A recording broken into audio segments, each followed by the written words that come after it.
Hello বন্ধুরা, সবাই কেমন আছেন? আশা করি সবাই ভালো আছেন। তো আবারও চলে আসলাম নতুন একটি রিভিউ নিয়ে। তো আজকে আমার হাতে দেখতে পাচ্ছেন এটা নতুন একটি মডেল রেডমি 13।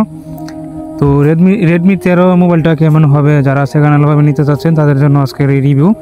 তো অবশ্যই মিস করবেন না, ভিডিওটি দেখবেন, আশা করি সবার উপকার আসবে। তো আমার হাতে যে কন্ডিশন দেখতে পাচ্ছেন এটা ফ্রেশ একটি কন্ডিশন, এবং এটা র্যাম রোম রয়েছে 128। তো ফোনটা আইপিএস একটা ডিসপ্লের মোবাইল। তো ডিসপ্লেতে ইউজ করা হয়েছে আইপিএস একটা ডিসপ্লে। তো ফোনের র্যাম 6 GB হওয়া সত্ত্বেও ফোনটা ঠিকঠাকভাবে কাজ করতেছে আমার কাছে মনে হচ্ছে না। তো এটার প্রসেসর একটা নর্মাল একটা প্রসেসর ইউজ করা হয়েছে, মিডিয়াটেকের হিলিও যে প্রসেসরটা, এই প্রসেসরটা ইউজ করা হয়েছে।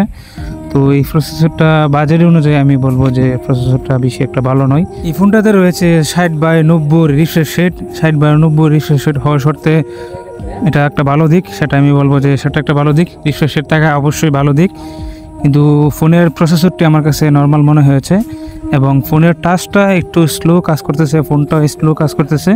তো এই ফোনে 50 মেগাপিক্সেলের একটি ক্যামেরা ইউজ করা হয়েছে।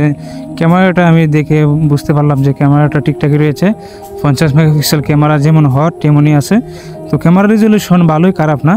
বাজেট অনুযায়ী আমি বলবো ক্যামেরা রেজলিউশন ভালো, এবং ভিডিও করতে গেলে 30 FPS 1080 সর্বোচ্চ 1080 দিয়ে 30 FPS ভিডিও সাপোর্ট করে। আর ফোনের ক্যামেরার মডেলটি খুব সুন্দর একটি মডেল করেছে। আর পিছনের এটা রয়েছে প্লাস্টিক একটা বডি, তো এটাতে যে কোনো সময় স্ক্র্যাচ দাগ পড়ে যেতে পারে। অবশ্যই ফোনটাতে ফলি ইউজ করতে হবে। আর এই ফোনটাতে রয়েছে সাইড মাউন্ট ফিঙ্গার। তো সাইড মাউন্ট ফিঙ্গার হওয়ার শর্তে ফিঙ্গারপ্রিন্টটা ঠিকঠাকভাবে কাজ করতেছিল। ফিঙ্গার দেওয়ার শর্তেই দেওয়ার সাথে সাথে ফিঙ্গারপ্রিন্টটা কাজ করতেছে, কিন্তু মাঝে মধ্যে একটু ল্যাগ করতেছে, মনে হচ্ছে যে ফিঙ্গারপ্রিন্টটা স্লোভাবে লক করতেছে। তো আমার কাছে এমনটা মনে হয়েছে। এতটা ফাস্ট আমি বলবো না, কিছু স্লো করে। হ্যাঁ, তো বাকি ডিজাইনের দিক দিয়ে বলতে গেলে ফোনের ডিজাইনটা অনেক সুন্দর করা হয়েছে। তো মার্কেট প্রাইস মনে হয় সম্ভবত 128-16 হাজার টাকার মতো বর্তমানে মার্কেট প্রাইস আছে। তো 16 হাজার টাকার বাজেটের আমি বলবো যে ফোনের সব কিছু ঠিকঠাকই রয়েছে, কিন্তু প্রসেসরটি একটু নর্মাল করা হয়েছে। তো প্রসেসরটি যদি আরটু ভালো করতো তাহলে আমি বলবো যে ঠিকঠাকই ছিল।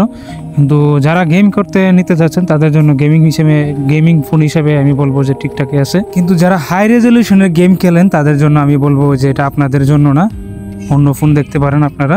কেননা হাই রেজলিউশনের গেম যারা খেলেন তারা অবশ্যই আরও ভালো প্রসেসরের ফোন নিতে হবে।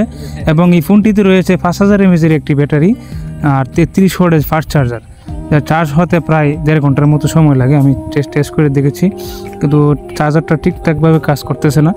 33 ওয়াটের চার্জার 1.5 ঘন্টা লাগার সম্ভাবনা খুবই কম, কিন্তু এটা 1.5 ঘন্টার মতো সময় লেগেছে, আমি চার্জ করে দেখেছি। আর এটাতে চার্জার হিসেবে রয়েছে টাইপ সি একটা চার্জার। তো সেদিক দিয়ে আমি বলবো যে সব ঠিকঠাকই আছে, কিন্তু চার্জ হতে একটু লেট হয়। তো সেটা জেনে শুনে অবশ্যই ফোনটি নেবেন। তো এই ছিল আজকের এই ভিডিও। তো আপনাদের কাছে কেমন লাগলো অবশ্যই কমেন্টের মাধ্যমে জানাবেন। আশা করি সবার কাছে ভালো লেগেছে। তো এমন নতুন নতুন ভিডিও পেতে আমাদের চ্যানেলটি সাবস্ক্রাইব করবেন এবং পাশে থাকা বেল আইকনটি বাজিয়ে দেবেন।